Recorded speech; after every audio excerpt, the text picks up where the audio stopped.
farms.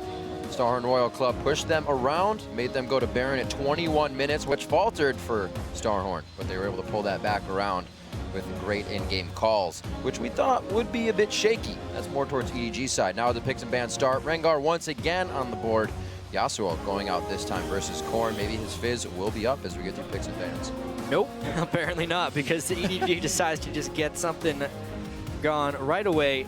They really don't change up their bans all that much, wanting to first ban that Rengar, but this time they are the beneficiaries of that top lane Ryze. Yeah, Ryze coming through on this one. Instant lock-ins here, and of course the crowd here in Korea going a little crazy because inSec will get his hands on Lee Sin. We also see a Rumble pick here for Kohler coming down. So see how he's going to do on that one. Funnily enough, he's not had the biggest variety of champions throughout the tournament. In fact, he only played 2 in group stages and even moving through into game 1 of the quarterfinals as well. So new pick for Kohler, at least in this game. We're going to have to see how his Rumble goes. China was a huge Rumble playing region. Also, I've heard from a few sources that Rumble is very, very good against Ryze in lane. However, these are the types of teams to do lane swaps most of the time, especially from EDG's side and how well Royal Club likes to fast push. So don't think we can take too much from those picks yet. Definitely work for Royal Club very well if EDG decides to continue fighting those early Barons, which again wasn't something we were expecting to see from them as they are risk averse towards those objectives in the early game. Korn looking to pick up the Orianna this time. Janna as well going in for 0 here. But Zed, up by you for this game coming in. A little bit of assassination for him. Yeah, that obviously NaMei's big comfort pick, played in the most in the group stages, played in most during LPL, summer, and the playoffs as well. So Lucian is his big comfort pick. We'll see how he can bring it onto the table. Zed, for you, I don't know. I mean, he's got 100%. He's got a 100% win rate on Zed. Definitely not known for his assassination play, that's for one. Throughout most of the LPL season, he was the passive farming mid laner. But things call for a different variety when you're up against Uzi. I feel like they literally just want Zed to go and try and zone Uzi out of fights. But with the Janna and Orianna already there to protect on Royal Club's side, I don't know how well it's going to work. Which possibly coming in for Uzi.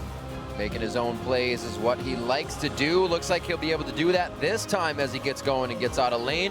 Could see Starhorn going a little bit harder out of the lanes in this one to get those for him. FZZF also taking Thresh. For me, was his most impressive champion. Big playmaker on that one. Also, on the other side, since the bans came in, the picks came in so quickly here, Korn getting over to Orianna. Also, for me, had a good showing during those group stages with that Orianna as well. In fact, has a 3 wins out of 3. Can't get better than that.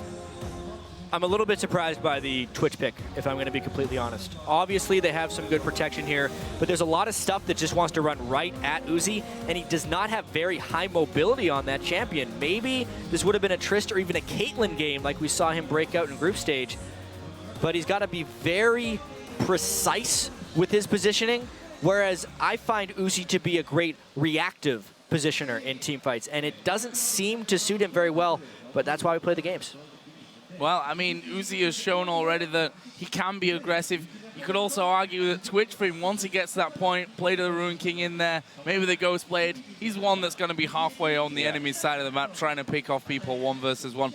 We'll see how that all works out for him, though. I mean, from this point on, it's really up to EDG to show us what they're made of in this one. Behind 1-0, of course, against Royal Club. While we're in the calm before the storm, remember, send your Game 2 predictions to @LOL Esports with the hashtag EDGWin or the hashtag SHRWin. We're going to be jumping into this one right away, and it's going to have to be weighing on the minds of EDG. Can they pull this one back fast? Are they going to try to go for a late game? Because they know they're going to get pressured right off the bat. So here we go then, into Game 2. EDG on the back foot in the best of 5. And that being possibly the key number, it's a best of 5, which means that, you know, it's going to be hard to call it at this stage. Only 1 game in, we've seen the best of the best teams really adapting as they move through these best of 5. Samsung White, of course, lost their, Samsung Blue lost their first game yesterday as well. Yeah, and if we think back to history, inSec knows a lot about best of 5s as well. He has a history when he was in Korea on the KT Bullets of winning the first 2 games of a best of 5. And losing lots after. And then losing the next 3. Let's hope for inSec's sake he doesn't have to go through that. If he is to lose the series, I hope it's not from a 2-0-0-3, just for his own mental state. So apparently one of the players here has a slight keyboard issue, which is going to be fixed up any second. We should be getting straight back into this one. It seems it was possibly NaMei there. The admin stood behind him. We'll have a look at that one. Either way, we are going to be getting back into it. Didn't miss much, only 20 seconds into this second game. They got to be careful. Things happened early last game, but we are in without any action to be had because they haven't met up yet. We'll see who gets the first bit of damage and draws the drip of first blood, and not the full first blood here. Looks like it goes to a ward, unfortunately. Poor ward. We'll see Corn now on the Orianna, trying to control that mid lane for the team. See what you can provide with this Zed. Once again, a little bit of jungle dance coming in from inSec, playing the crowd. We know it's Uzi really with the stage experience here for Starhorn Royal Club, while ClearLove and both FZZF has been on the world stage. Seem a little bit more calmer in the situation. Yeah, think all the way back to Season 2, Team W made it to the semifinals. Obviously, ClearLove and FZZF have been around for a really long time, made the jump to EDG to hopefully have a better chance at Worlds, and it really all comes down to this for them. They now have to win 3 of the next 4 games, which even for a consistent team, is not that easy to do. I see every time the camera pans over to inSec, the crowd goes just a little bit wild here in Busan. And why not? A definite legend in his own right. There's not many players out there who have a specific move named after them. We'll see if you can do any inSecs this game, that's for sure. Up to now, though, it looks like we're going to see something a little bit funky, possibly out of both teams. EDG, 3 men down on the bottom side of River. Royal Club have 4 men on the top side of that mid lane. EDG are going for blue, same on the other side of the map. Yeah, EDG's level 1 strategy last game granted them 3 buffs. They go with a much more conservative style this time. They're literally just rushing all 4 in to the lane that they are planning on lane swapping. It is Royal Club this time who initiates the lane swap, which isn't surprising considering Uzi is on Twitch. Uzi typically doesn't want to lane swap that much, but in this matchup he has to. Zero probably running those AD runes on this one this time. If he is, we'll take a look, but that fast push is really what they want to get to with that if he does. Free farm for Uzi in the top lane and free farm for NaMei in the bottom lane. We haven't really seen our featured matchup get together and kind of go face-to-face just yet in the lanes, but I'm sure it's going to happen. 37 and 38 minutes are the average times for these teams. So for that game to go in favor of Royal Club so quickly in the first game, very surprising. We'll see if they can keep the same pressure up as we come to game 2 here. ClearLove keeping it mirrored. There's the rest of the team. And I always find it so interesting in these Royal Club versus EDG games how just because Royal decides to fast push, EDG just matches them instead of trying to freeze. They've had enough experience of trying to freeze while the other lane is fast pushing and then losing out to the eventual roam. But honestly, it's what Royal Club wants. EDG is just kind of buying into it. They're not trying a counter strategy. They're just playing the same way, which really fits in to what Royal Club wants to do. So junglers being joined by their top laners and funnily enough their supports at this stage as well. 3 men going to go towards middle. There is the Howling Gale towards FZZF, but Korn is kind of headed out. There's the prison into the hook for Zero. Not the damage there though. They're going to try and turn this one around and Koro forced to flash away. That was like literally mirrored from what Royal Club did last game with the Ryze. Yeah, except the big difference here is Royal Club was ready for the play. It was just everybody partying in the mid lane. It's what they expected from the collapse. It's actually a fairly common EDG thing when they're lane swapping, just collapse mid. Oftentimes they do it at level 1. This time it happened a little later. Like this move from EDG though. Whoa, flash hook from FZZF, forces a flash out of Zero, and they went with those 4 men straight to the bottom lane. And that meant the Royal Club said, well, actually, we can't hang around here. We're 3 versus 4. We have to go away, even getting that flash out of Zero. Something that teams try to do against Rumbles and lane swaps is completely deny him so he can't get level 6 for that pivotal dragon fight. This time, Royal Club was trying to send a support and jungler down to the bottom lane, which if EDG would have met with 4 under the turret, they would not have been able to dive and Rumble could have got farm. But because EDG beat them to the punch and caught them in lane, it completely denies them back into their base and was a great win for EDG. just because they played as the slowest team throughout the regular season and were a different Chinese playstyle doesn't mean they can't switch it up, and they go aggressive early game. EDG now going for Dragon as well on this one, gaining great ground. Going to get a nice influx of gold here as well. Start off game 2 on the right foot. A little bit of pressure though. They've EDG was not killing that fast for one, and they're also taking far too many hits from Dragon. When they're trying to bounce its aggro back and forth with the Thresh moves. That's what players are trying to do there. Dragon has a very slow auto attack animation, so if you can make it switch targets by having someone be closer to it at the time, it just will never attack. But they couldn't get the spacing right, they couldn't get the timing right, they took too much damage and eventually had to back away. So, first turret of the game did go down for EDG. NaMei took that pretty much solo by the end. Uzi actually decided not to completely push that one out, and that top turret has survived. In fact, he started a recall and then cancelled that and now went back into lane, which could mean that this turret stays alive for now, because we are seeing NaMei and FZZF both headed towards that top side of the map. Yeah, that's absolutely what happened there. See Uzi getting a little greedy too. Nice jukes. So patient, not to panic there. Yeah, Uzi just time and time again has shown his reason for being the best AD carry in China. Such a great performance thus far. It was great last game. Still got to see how his Twitch plays out.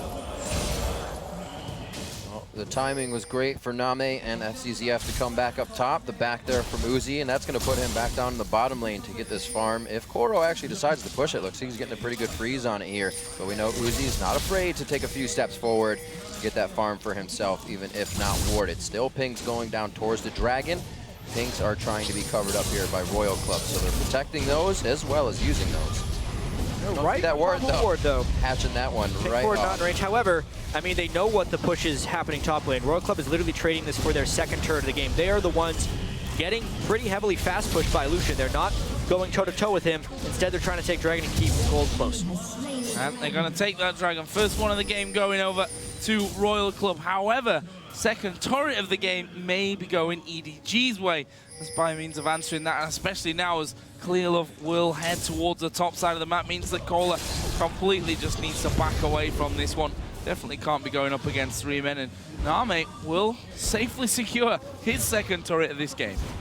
Cola remembering what's happened to Rumbles in the top lane when they can't see much around them, getting quite punished throughout the games to try and shut down the ability he brings just by hitting level 6. Uzi and Zero pushing the lane quite well here in the bottom. Not much. Looks like they're actually going to back. It was inSec looking for something as well. And there's actually been good defensive play throughout this game. Cola has yet to overcommit for a turret where he would have gotten dived and die here. Royal Club really just trying to trade as many objectives as they can, but they're not having the team to do so at the moment, and they're really just trying to play defense. NaMei is getting pretty scary.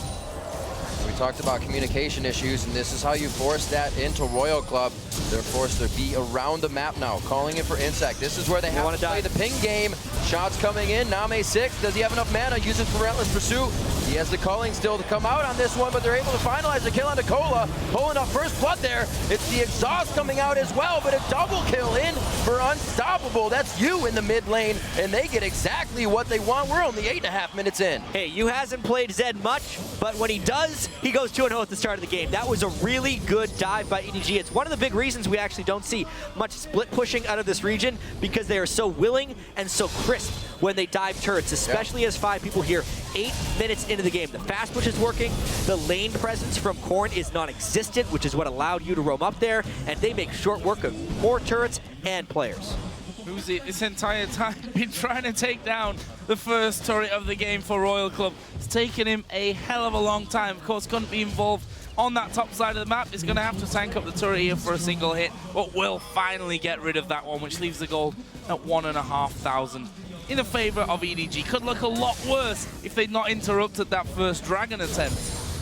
Yeah, EDG would be in a gargantuan gold advantage early on if that hadn't happened. This is more of the objective team style of EDG that I think many EDG fans expected to see here. They're quick and decisive. They're not necessarily taking it all the way to the late game, but that's because they picked a composition that doesn't want to wait around, and they're showing they can play fast. play fast indeed. 2 kills already over to you. Very nicely done there. Korn got the same thing last time for his Lulu. But it's the question now, can EDG hold the lead just as well? Probably won't see them going for Baron at 21 minutes, but it's definitely a possibility.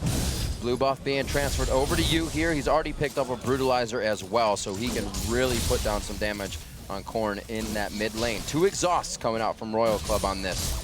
So once those are gone, he's gonna have a field day. So at the moment, EDG is just continuing to push around, even with the 2 exhausts. They're not able to get the timing down right. NaMei's just going from lane to lane, pushing, taking pressure. At the moment, Korn needs to have some presence in the mid lane, even just the slightest, but it's so hard for him because he's already lost side turrets, and they can't have pink ward control in these side lanes because NaMei is going wherever he wants.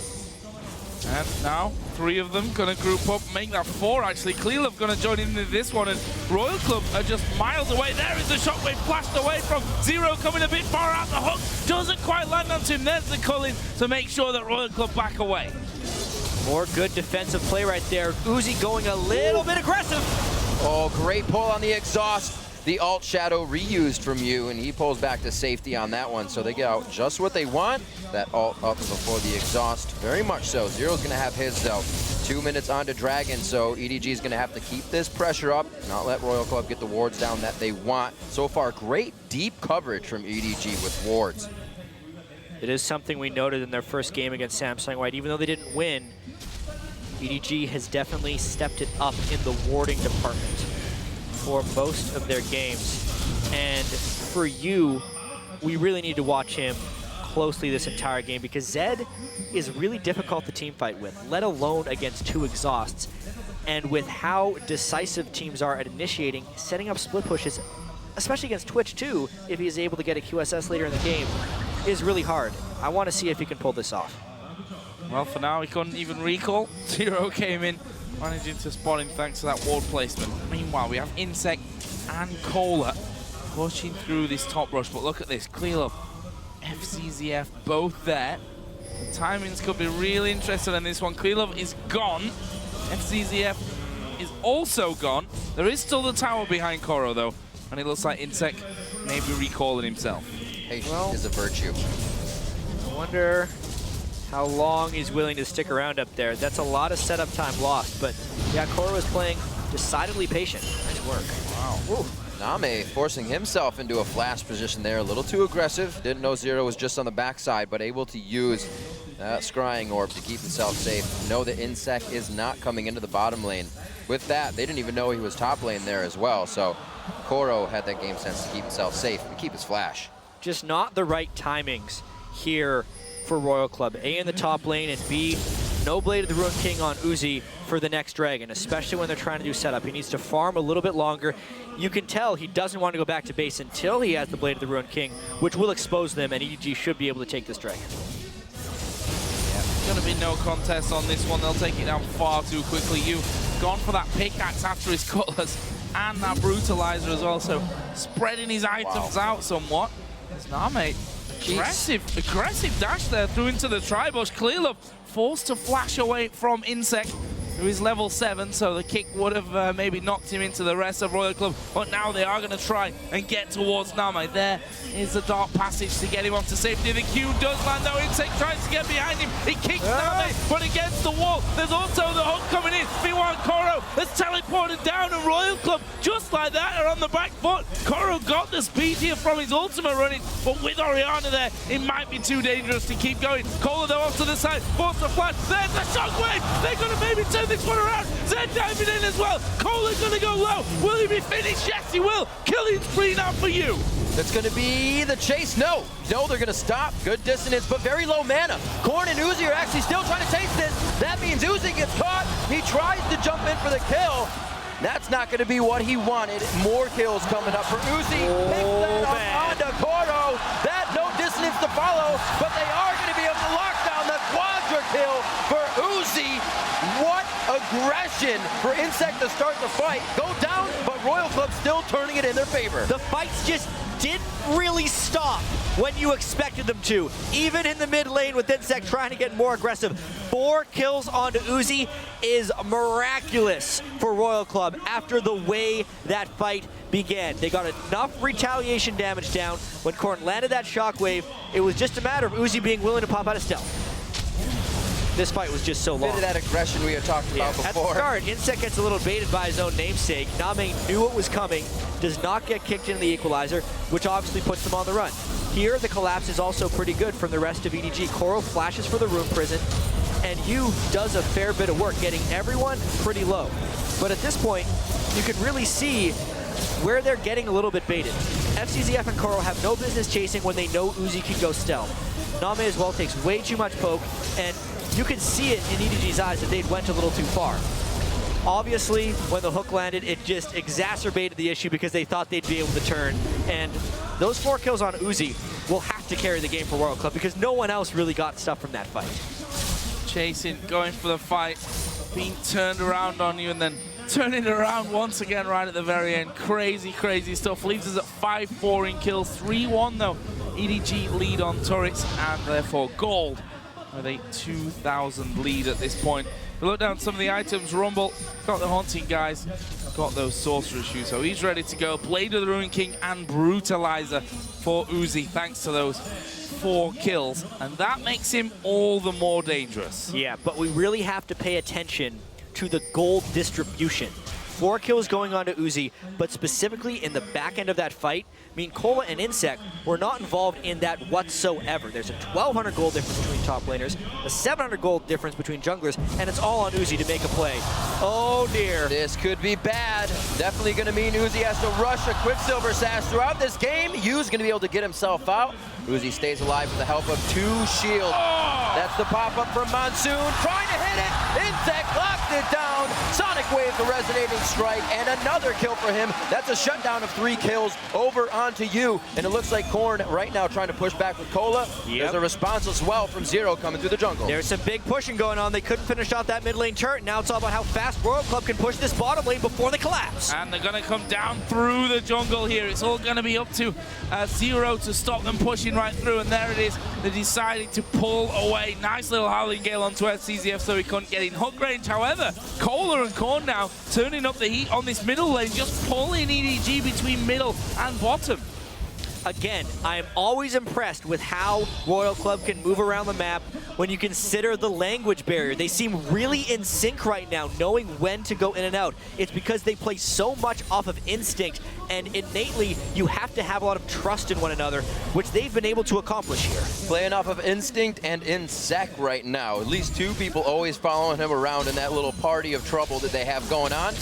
Just previously, it was Korn and Zero, or rather, yeah, Korn and Zero with the shields. Now we see Yu going for the split push, trying to keep himself safe. Probably doesn't want to get himself in any trouble, so he's going to do what he can to pick up everything without needing the team to assist. And while we have a second in this incredibly crazy game, I do want to talk about inSec's Lee Sin, and one of the reasons I like watching it so much.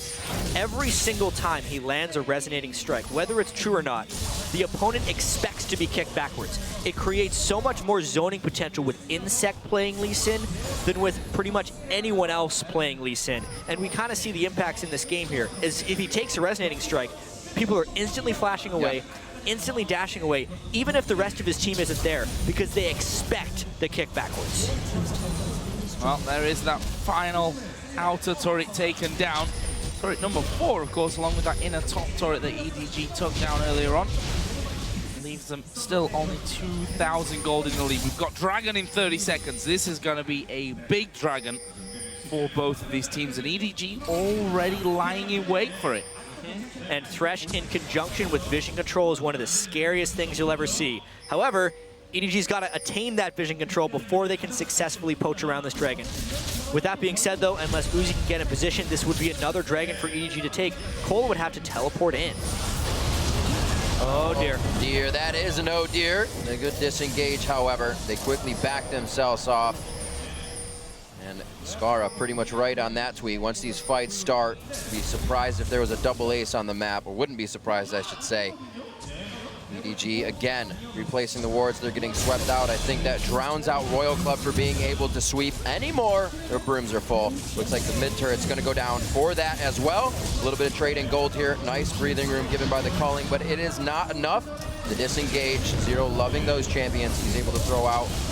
Here they go. No, they flashed in for this one. White on the corn. He will not be getting out alive. Not even close to Azania's yet. They trade one FZZF, but it is going to be out ClearLove going down. Flash is being blown to continue the fight on. NaMei gets hit up. A double kill now for Uzi within this fight. He's 6-0-2. Yeah. It's on the 20-minute mark. Joe said it right. That's Baron after wrecking everybody on that team, only losing Corn.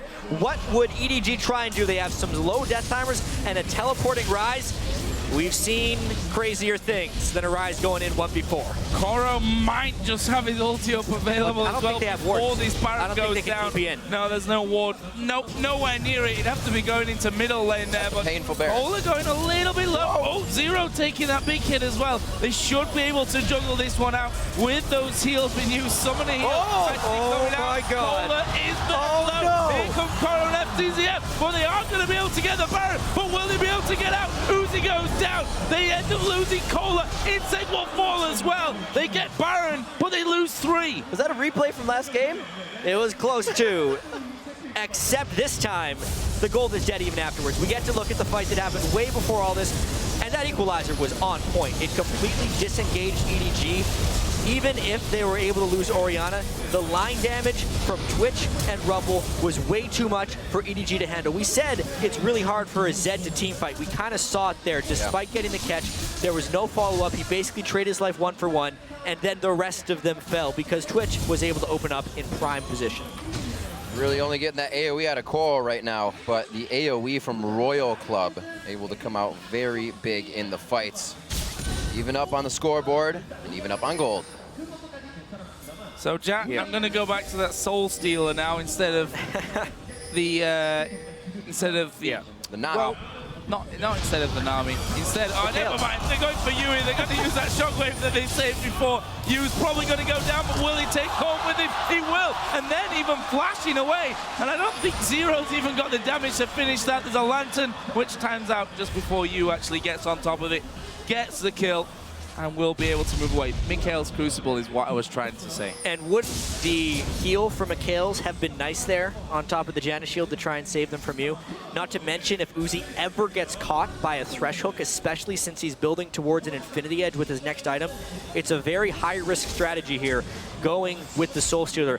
But that's the way Zero rolls. Boots of mobility, Captain Boots, Soul Stealer. That's his build. That's just what he does, and they take their chances elsewhere.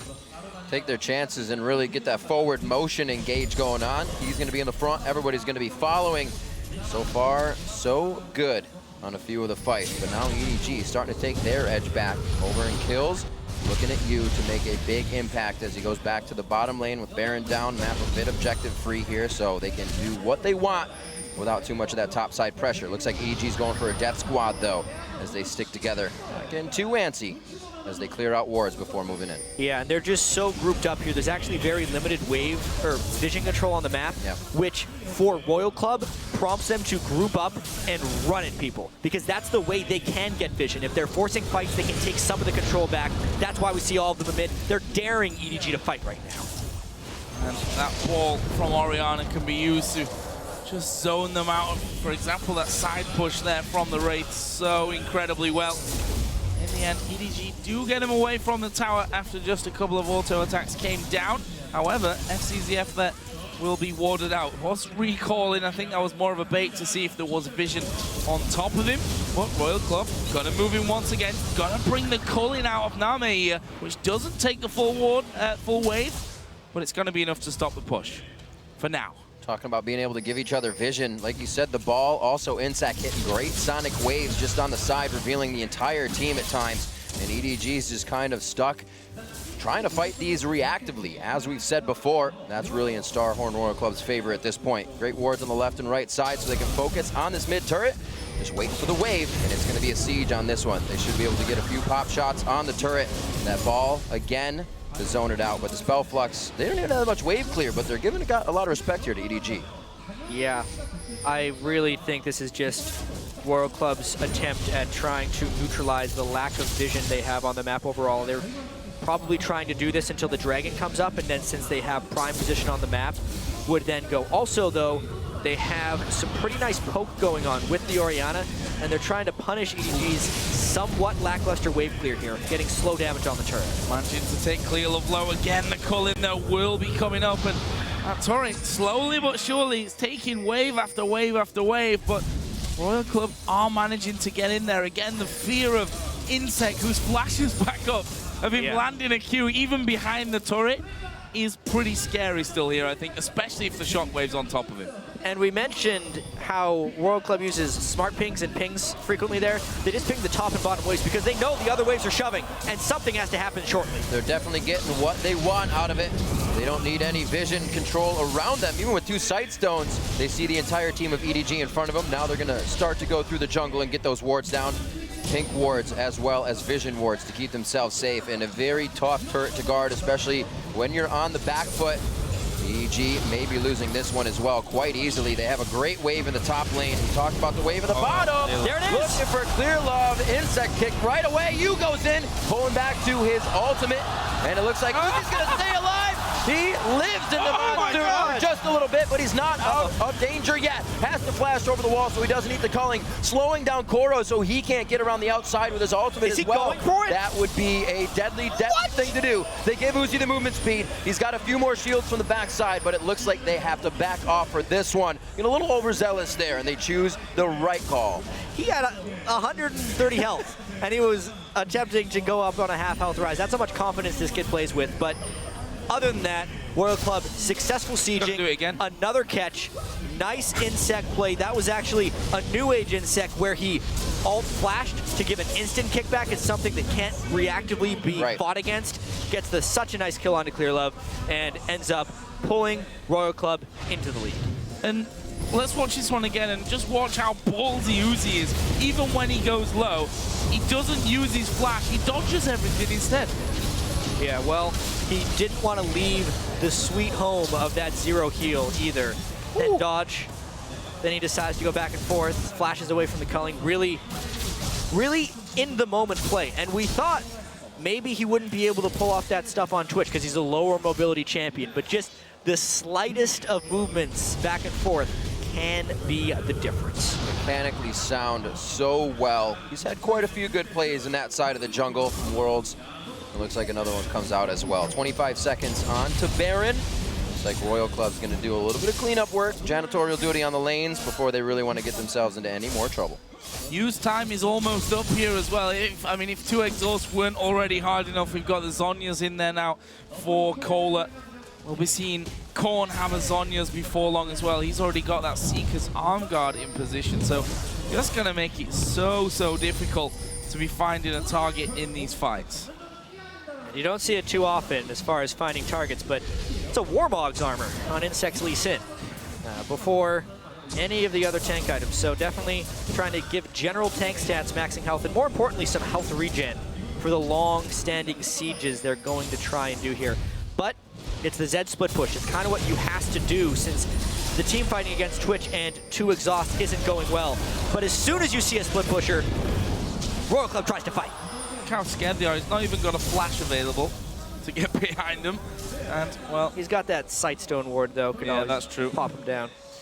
Really seeing the warding here go to the wayside for EDG, not even filling their inventory open slots with wards. They may have 2 on the map right now. And Royal Club sitting pretty in the Baron pit. We have the blue elixir just used onto Cola as well for a bit of extra damage, so this fight's going to hurt that much more coming from the AoE part. inSec able to show himself, but no worry there. They make a good push on the bottom lane here if you can do what he can to get this turret down. We know where Zed is, so at this point, it's no longer about baiting Baron. It's Royal Club just starting it. They will peel the fight, I think, unless EDG decides to not go for it. Well, they're not going to go for it, or if they do, they're going to be very slow. They finally do start moving in, but Uzi, he's getting ready to move. He's spotted FZZF. There's the speed up. He's going to go in for him. There's the slow. The Q lands from inSec. Where's the follow-up? They're on top of him. There's the kick away from the team, funnily enough. That Q land is going to be Uzi to get another one. They try and blast him down from the side. There's the Monsoon coming out. Uzi gets all the shield. In comes you. You will actually go down. It's an auto attack in the end of the double for Uzi. inSec still continues through as well. NaMei trying to escape. Will blast out one, but not the other. And now it's all on Koro. Left running away with 0 on no HP. Oh. Takes him down. That's a big burst. Looks like Uzi and Cola really want this final kill, and they'll get it for the ace. And at the end of the day, it's now a 10-0 Twitch and another Baron. That fight was crazy. That for one thing. As soon as they decide to go, they go.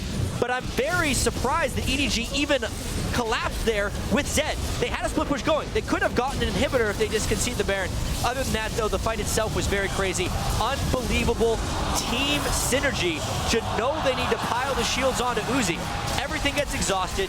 Lee Sin, Janna, Orianna, and exhaust at just the right moment, make it a hopeless amount of misery for you, Zed, in team fights because he can't do what he wants. Almost Unreal. questioning. They would have not going for Baron while somebody's doing it, but then wanting to fight them after they get the buff. Almost a sign of tilt here coming in. During the replay, we just have to point out, Uzi, for some unknown reason, stuck around and killed FZZF when he went back to Of course he did, because he had full health. He would have stuck around with 100 health. So at that point where he's been blown up basically from the side by Ryze, I think most players instinctively would say, someone to heal, someone to heal. Didn't even use it, didn't even use it while he was being burst down. Zero needs to be careful here, there's a trap, and it's a 4-man trap. But he's got inSec there, who just cues into the brush and sees said trap waiting for them. And that won't be a problem. Royal Club extending their lead now to almost 6,000 gold. Can EDG hold on to this inner turret in the bottom lane? There, not got to inSec, but he's super tanky. So many shields to come in as well. The ball control to make sure nobody's in the brush. They're going to be able to clear out this ward. Royal Club, like you said, extending that lead and doing it so far, always being down in just the first inch of the game. Somehow always reacting better, always bringing themselves up top, and now taking the bottom inhibitor turret to push the base. And now with Baron, Royal Club has already shown superiority in team fights. They've already sieged down turrets without a gold lead, without a Baron buff, and without 11 kills onto Twitch. Things are looking very grim for EDG right now. Yeah, and I was talking about time frames for you. The Zonya's coming in now is done for Korn, and there's a Quicksilver Sash finish for Uzi as well. So, more and more difficult as things go. Royal Club knocking on the door of the base. Top lane will be slowly, but will be pushing in their favor. Mid lane tactic for them is going the other way. Equalizer comes down. Looks like it's just to force them off the tower. Not the best equalizer at the moment, but a pretty fed Twitch. Everyone runs. Whoa! It doesn't have to be the best equalizer when you got Uzi with shields on him going in. Both members now, inSec and Uzi, picking up a kill for themselves. ClearLove and Koro running for solace on the fountain. That's pretty much all they got. Not even enough for home guards, so they're slowly refilling their health bars here. They're going to lose the inhibitor, and it doesn't look like they're going to stop. Royal Club with shields are going to start base tanking these turrets. The slow, so they can't get in. Uzi would be able to take them out anyways. Cola got to be a little careful here, and they don't have any waves, so they might back, but it's Royal Club. Well, Uzi is somewhat fed at this point. They get one. Koro has to run away once again to heal upon the fountain. Uzi was tanking the Nexus turret there for a second. They need to get rid of that one and juggle the aggro. They finally do. Koro comes back in. He will fall. It's another kill for Uzi at 14-1-6. FZZF comes on through, but the Nexus goes down, and Royal Club move to game point. Wow. What a carry that time by Uzi. And the rest of his team just supporting him throughout the game. There was this pretty protect the NaMei composition in game one, and he was actually unable to carry in that way. The Twitch, though, in this one, getting the quadra kill early on in the game, and then just using that power to roam around as 5. Never allow the split push to start from EDG's U, and just destroy and demolish everyone on EDG. It was impressive. Definitely following a lot of inSec play in that game. Doesn't matter what the calls are or the pings, they see inSec go in and they follow the unrelenting aggression that he brings to the table, and it's starting to pay off. A few times he went down first, but we even saw that fight go across the bottom lane and then back in the favor of Royal Club after they just kind of strung out EDG. And that's just how kind of fine that fight was, that one team starts it, they realize, okay, we're getting a little bit low here. They lose inSec, of course, at the start, push all the way back, and then just that, they managed to get Uzi in stealth, plus the shockwave did enough damage, and they're like, okay, we can actually just turn this one right on its head. And those kind of calls from a team that doesn't speak one unified, strong language, for me, is very impressive. Yeah, the thing is they've been playing together now for a decent amount of time. Yep. Trial and error, in a sense. Do we go in? Generally, the answer is yes, and everyone has that innate sense of trust in each other, and it really shows. I guess it's not too hard to say, all right, if they go for Twitch, everybody shield Twitch, right? As far as the team composition goes, maybe the Ryze brings a lot of AoE damage. They exhaust Zed right away. Piling on that singular target wasn't that bad for them, and boy, did it pay off. And it's amazing the way they look at the Baron. So early, it's kind of just like the fight ring. It's like, you know what? If we lose this, if we don't, it's fine. It's just kind of a part we're going to fight in the game. We get it, it's even better. But it doesn't affect their mentality if they all go down once they get it or don't. Amazing stuff from Royal Club. We're going to go over to Quick.